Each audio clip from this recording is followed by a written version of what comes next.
Bonjour et bienvenue dans cette nouvelle vidéo. Aujourd'hui, je vous propose enfin un nouveau sujet sur le cancer. Je vous propose donc de parler d'une étude scientifique récente, puisqu'elle date de 2025, qui a démontré, enfin, comment, au niveau biologique, le sport pouvait, entre guillemets, aider les malades du cancer, et notamment du cancer du côlon, à, entre guillemets, guérir, puisque vous allez le voir, ce qui a été découvert, c'est que l'activité physique, notamment l'exercice intense de courte durée, pouvait avoir des effets très bénéfiques, et ça a été démontré au niveau biologique, sur les cellules cancéreuses. Cette étude, qui date de 2025, a été publiée dans l'International Journal of Cancer, et je vous mettrai un lien directement dans le descriptif de la vidéo pour que vous puissiez en prendre connaissance. Qu'on savait déjà, c'est que depuis longtemps, l'activité physique améliore la survie des patients atteints d'un cancer et plus particulièrement d'un cancer du côlon.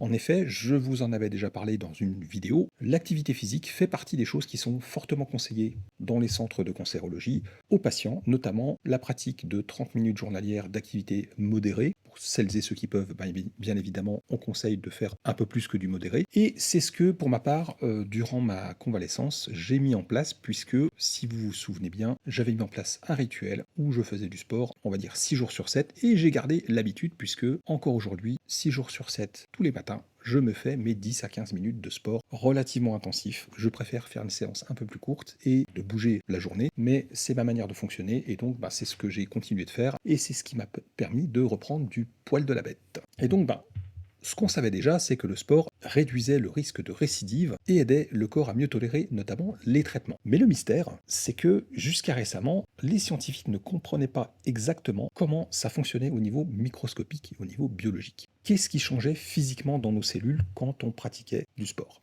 Et c'est ce que cette étude a voulu réaliser comme analyse. Les chercheurs ont émis une hypothèse. Et si le secret se trouvait dans le sang? L'idée, c'est que l'exercice pourrait libérer des substances dans la circulation sanguine qui voyageraient dans tout le corps pour atteindre notamment les cellules tumorales et qui pourraient modifier leur comportement. Et donc, pour vérifier cette théorie, l'équipe de recherche a recruté 30 adultes âgés de 50 à 78 ans et ils ont choisi des personnes qui étaient en surpoids ou obèses. Pourquoi? Simplement parce que c'est un facteur de risque connu pour le cancer du côlon. Les chercheurs ont prélevé leur sang à 2 moments précis, au repos avant tout effort et immédiatement après une séance intense de vélo jusqu'à épuisement. Ensuite, les scientifiques ont utilisé les cellules de cancer du côlon, cultivées en laboratoire, et ils ont exposé ces cellules cancéreuses au sérum, la partie liquide du sang, prélevée avant et après le sport. Ils ont ensuite soumis ces cellules à des radiations, un peu comme dans une radiothérapie, pour endommager volontairement leur ADN et voir comment elles se défendaient. Qu'il en est résulté, ce sont des résultats assez clairs. Le sang, entre guillemets, après une séance de sport, agit véritablement comme un bouclier. Les cellules cancéreuses exposées au sang post-effort ont réparé les dommages causés à leur ADN beaucoup plus vite. Sur le graphique que je vais vous projeter à l'écran, on voit que les marqueurs de dommages diminuent significativement plus vite après 6 heures au contact du sérum post-exercice. Comment ça fonctionne?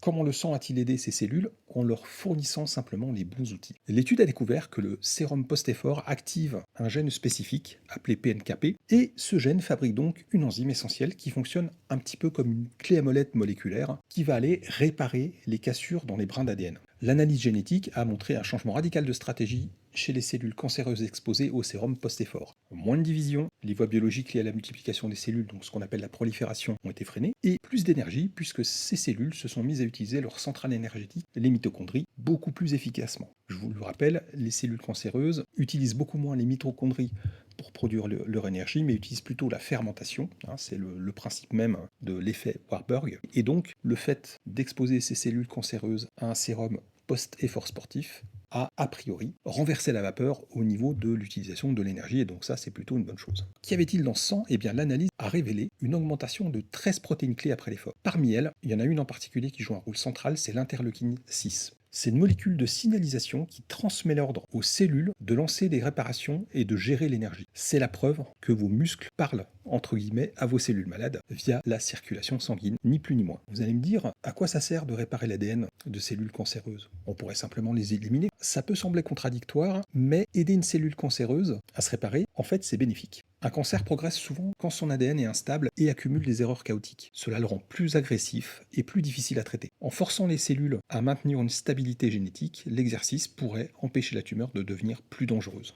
au final, le sport peut être vu véritablement comme un médicament biologique. Puisqu'en fait, cette étude, qu'est-ce qu'elle suggère? C'est que l'exercice n'est pas juste bon pour le moral ou la gestion du poids, mais ça agit véritablement comme un traitement précancéreux et, je dirais, post-cancéreux, puisqu'en fait, chaque séance de sport modifie la chimie de votre sang, ce qui aide à créer un environnement hostile à la progression des cellules tumorales du cancer et totalement favorable à la réparation cellulaire. Ce qu'il faut garder à l'esprit, c'est que cette étude a été réalisée sur des cellules en laboratoire, même si elles ont été, entre guillemets, prélevées de manière rapide sur les patients. La deuxième chose, c'est que les volontaires ont fait un exercice très intense, puisqu'en fait ils ont été jusqu'à l'épuisement, et donc il reste à prouver que ce mécanisme se déclenche avec un exercice plus modéré, avec exactement les mêmes effets. Pourquoi je dis ça? C'est parce que généralement, lorsque vous êtes suivi en cancérologie, on vous conseille de faire de l'exercice à hauteur de 30 minutes par jour, mais plutôt modéré, adapté à votre situation et vos capacités physiques. Et tout le monde n'est pas capable de faire un effort intense, ne serait-ce que de quelques minutes. À ce sujet, je tiens quand même à noter que pour les personnes en pleine forme, une étude datant des années 1990 par un professeur japonais, Monsieur Tabata, a donné naissance à une méthode qui porte son nom, la méthode Tabata, qui est basée sur la pratique de l'exercice à très haute intensité. Et cette méthode a démontré qu'un cycle de Tabata, c'est un cycle de 4 minutes où vous faites 20 secondes d'effort à fond, 10 secondes de repos pendant 4 minutes, ça fait 8 cycles de 30 secondes. Et bien cette étude a démontré que cela augmentait le métabolisme basal, c'est-à-dire la consommation énergétique de votre corps, et que votre métabolisme restait à un statut très élevé pendant 6 à 8 heures après l'effort, simplement avec une séance de 4 minutes. Et même si je n'en ai absolument aucune confirmation, on pourrait penser qu'il y a une relation de cause à effet entre